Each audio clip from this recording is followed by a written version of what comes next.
राजकारण करण्यासाठी तुम्ही कालचाच दिवस का निवडला? अजितदादांच्या चितेचा अग्नी शांत होत नाही त्याच्या आधी तुम्ही ट्विट केलं, तुम्हाला लाज वाटायला पाहिजे। काल महाराष्ट्रातल्या प्रत्येक घरामध्ये प्रत्येक कुटुंबामध्ये दुःख होतं, लोकांचे अश्रू अनावर होत होते। असं असताना तुम्ही दादांची बदनामी करण्याच्या हेतूनेच सिंचन घोटाळ्याचं नाव काढलं। 2 दिवस कुठल्याही माणसांच्या तोंडावर सिंचन घोटाळ्याचं नाव नव्हतं, त्याबद्दल लोक चर्चाही करत नव्हते, परंतु तुम्ही जाणीवपूर्वक दादांची बदनामी झाली पाहिजे, कुटुंबांना त्रास झाला पाहिजे। त्या कुटुंबावर काय बेतलं होतं संजय राऊत त्याची कल्पना करा। ज्या कुटुंबामध्ये कर्ता पुरुषाचं निधन होतं त्या कुटुंबावर, त्या मुलांवर, त्या शरद पवार साहेबांवर काय बेतला असेल याचा विचार देखील तुम्ही केला नाही। एवढी संवेदना देखील तुम्ही बाळगली नाही। तुम्हाला राजकारण करण्यासाठी 360 दिवस शिल्लक होते। तुम्ही 4-5 दिवस राजकारण केलं नसतं तर काही बिघडलं नव्हतं, 2 दिवस ट्विट केलं नसतं तर काही बिघडलं नसतं। तुम्हाला पुढचे 360 दिवस राजकारण करण्यासाठी आहेत आणि तुम्ही केलेल्या राजकारणाला जशास तसं उत्तर देण्यासाठी देखील भारतीय जनता पार्टी आणि आम्ही समर्थ आहोत। परंतु तुम्ही जो दिवस निवडला, जी वेळ निवडली, ती वेळ ही गिधाडी प्रवृत्तीची आहे। लोकांच्या मरणाची वाट बघायचं आणि त्या मरणावरचं लोणी खाण्याचा प्रयत्न, ज्या पद्धतीनं तो गिधाड वाट बघत असतो लोकांच्या मरणाचा आणि त्या मेल्यानंतर त्या प्रेत खाण्यासाठी गिधाड ज्या पद्धतीनं डोळे लावून बसलेला असतो, अगदी तशाच पद्धतीनं संजय राऊत तुम्ही वेळ निवडली। ही वेळ तुम्ही निवडली, पण याचं उत्तर वेळीच महाराष्ट्र तुम्हाला देईल।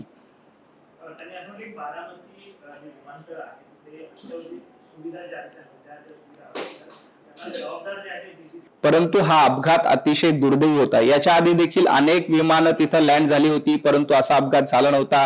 त्या अपघाताची नेमकी काय कारण आहेत, कशामुळे अपघात झाला, याची संपूर्ण चौकशी आता सीआयडी मार्फत केली जाते।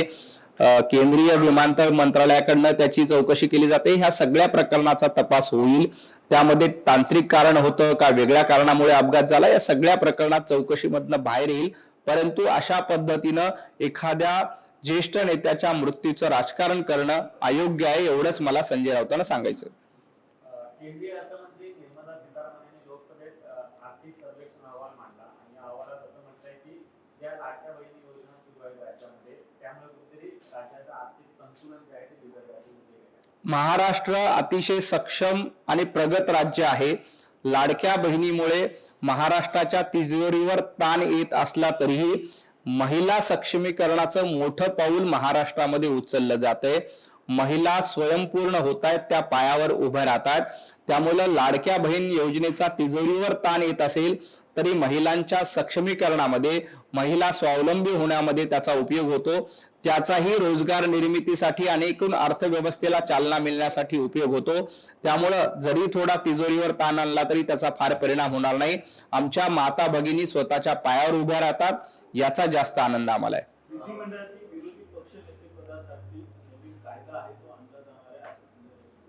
खरं तर विधिमंडळामध्ये विरोधी पक्ष नेतेपद न देण्याचं काम महाराष्ट्रातल्या जनतेनं केलंय। संजय राऊत तुम्हाला अशा पद्धतीनं निवडून दिले की तुमचा विरोधी पक्ष नेता सुद्धा होऊ शकत नाही। त्यामुळे कायदा आणण्याची गरज नाही। महाराष्ट्रातल्या जनतेनं तुम्हाला धडा शिकवलाय। तुमची लायकी नाहीये विरोधी पक्ष नेतेपद घ्यायची सुद्धा, हे महाराष्ट्रातल्या जनतेनं विधानसभेच्या निवडणुकीमध्ये दाखवून दिलंय। त्यामुळे विरोधी पक्ष नेतेपदावर संजय राऊतांनी उबाटा गटाने अधिकार सांगू नये, तो तुमचा हक्क नाही। जनतेनं तुम्हाला घरी बसवण्याचं आवडतं काम दिलंय। विरोधी पक्ष नेतेपद निवडून यायला देखील किंमत लागते, विरोधी पक्ष नेते घ्यायला देखील आमदारांची संख्या लागते, परंतु महाराष्ट्रातल्या जनतेनं तुम्हाला संख्याबळ दिलेलं नाही। जनतेनं स्वतः मताच्या माध्यमातून एक कायदा केलाय आणि त्या कायद्यामध्ये सांगितलंय की संजय राऊत आणि उबाटा गटाची विरोधी पक्ष नेतेपद घेण्याची सुद्धा लायकी नाही। त्यामुळं त्यासाठी वेगळा कायदा करण्याची गरज नाही। ऑलरेडी जनतेने ठरवून टाकलंय की उबाटा गटाची पात्रता नाही।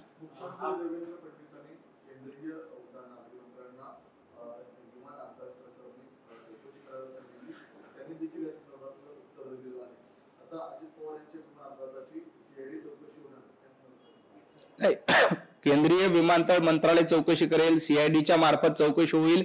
आणखी कुठली पाहिजे असेल तर त्या सगळ्या चौकशी होतील. या अपघातात जे काही वास्तव आहे ते सत्य समोर आलं पाहिजे अशी आमची देखील इच्छा आहे.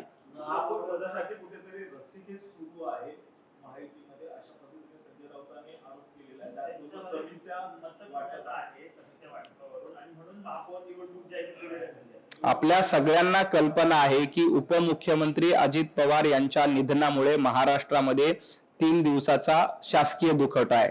अशा परिस्थितीमध्ये महापौर निवडण्याची घाई करणं ही योग्य वाटतं का? संजय राऊत, तुमच्या जिभेला काही हाड आहे का नाही?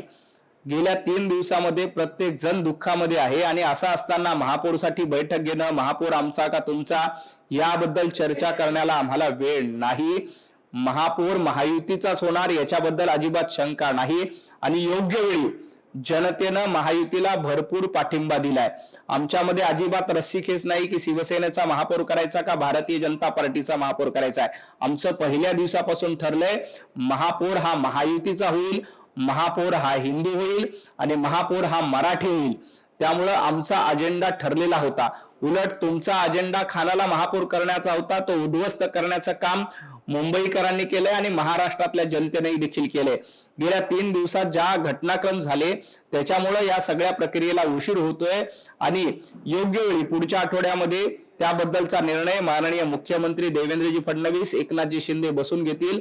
संजय राऊत यांनी महापौर निवडीबद्दल बोलू नये, कारण जनतेनं तुम्हाला तेवढी मतं दिली नाहीत, जनतेनं तुम्हाला तेवढे नगरसेवक निवडून दिलेले नाहीत. अकोल्यामध्ये भाजपने आपली सत्ता राखलेली आहे. एकूणच अकोल्यामध्ये पहिला भाजपचा महापौर बसलेला आहे. शारदा खेडकर यांची निवड झाली नाही, वेगवेगळ्या अकोल्यातच नाही तर जवळपास 25 महापालिकेमध्ये शिवसेना आणि महायुतीचा महापौर बसेल. 29 पैकी 25 ठिकाणी महायुतीला स्पष्ट बहुमत जनतेने दिलंय. त्यामुळे वेगवेगळ्या शहरामध्ये पुढच्या 10-15 दिवसामध्ये भारतीय जनता पार्टी आणि महायुतीचा महापौर होताना आपल्याला बघायला मिळेल. संजय राऊतांनी असंही म्हटलंय की दावोसवरून मोठ्या प्रमाणात करार केले, लाखो कोटी रुपये जे आहेत ते मुंबईतून आलेले आहेत आणि त्याची मोजदाद सध्या सुरू आहे. दावोस मध्ये कसे करार केले जातात आणि दावोस मध्ये केलेल्या कराराचे पैसे आणले जातात का, ते मोजले जातात का, याची माहिती देखील संजय राऊतांना नाहीये. दावोस मध्ये देवेंद्रजी फडणवीस यांनी जवळपास 40 लाख कोटीची गुंतवणूक आणलेली आहे. ती गुंतवणूक असते आणि ती पुढच्या 5 वर्षासाठी 7 वर्षासाठी आलेली असते.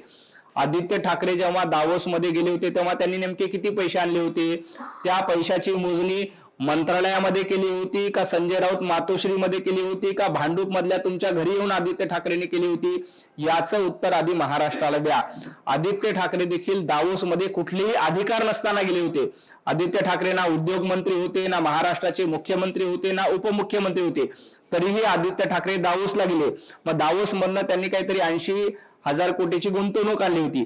त्यावेळेला आणलेले पैसे नेमके आदित्य ठाकरेंनी भांडूपच्या गाढव नाक्यावर बसून मोजले होते का मंत्रालयात बसून मोजले होते का मातोश्रीवर बसून मोजले होते, याचं उत्तर आधी संजय राऊतांनी महाराष्ट्राला द्यावं आणि मग इतरांवर टीका करावी. अजितदादांच्या गाण्यानंतर राष्ट्रवादीच्या एकत्रीकरणाची चर्चा सुरू झाली. अजितदादांनी जवळपास 14 बैठका घेतल्या होत्या आणि याची माहिती भाजपच्या वरिष्ठ नेतृत्वाला देखील दिल्याचं आपण पाहतो. खरं तर अजितदादांची राष्ट्रवादी आणि शरद पवारांचा राष्ट्रवादी गट एकत्र येणार का नाही याबद्दल चर्चा करण्याची ही योग्य वेळ नाही. अजितदादा यांचा संपूर्ण पक्ष राष्ट्रवादी पक्ष हा भारतीय जनता पार्टी महायुतीचा घटक पक्ष आहे आणि शरद पवार साहेबांचा पक्ष हा महाविकास आघाडीचा घटक पक्ष म्हणून कार्यरत होता. या प्रसंगामध्ये अजितदादांची राष्ट्रवादी आणि शरद पवारांचा राष्ट्रगट एकत्र येणार का नाही येणार याचा निर्णय आज होणार नाही. त्याबद्दलची चर्चा करण्याची देखील ही वेळ नाहीये. संपूर्ण पवार कुटुंबावर दुःखाचा डोंगर कोसळलेला आहे. अशा परिस्थितीमध्ये या राजकीय चर्चा करणं योग्य नाही. चर्चा करण्यासाठी आपल्याला 360 दिवस शिल्लक आहेत, त्यावेळेला आपण चर्चा करू. हा दुःखाचा प्रसंग आहे, एवढं चर्चा करणाऱ्याने देखील लक्षात ठेवलं पाहिजे.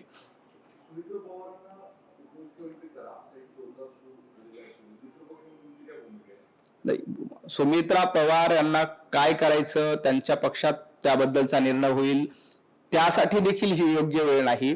आज अजितदादा येऊन 2 दिवस देखील झाले नाही. असं असताना त्यांच्या जागी यांना घेतलं पाहिजे, त्यांच्या जागी त्यांना नको, हे चर्चा करण्याचं ही वेळच नाहीये.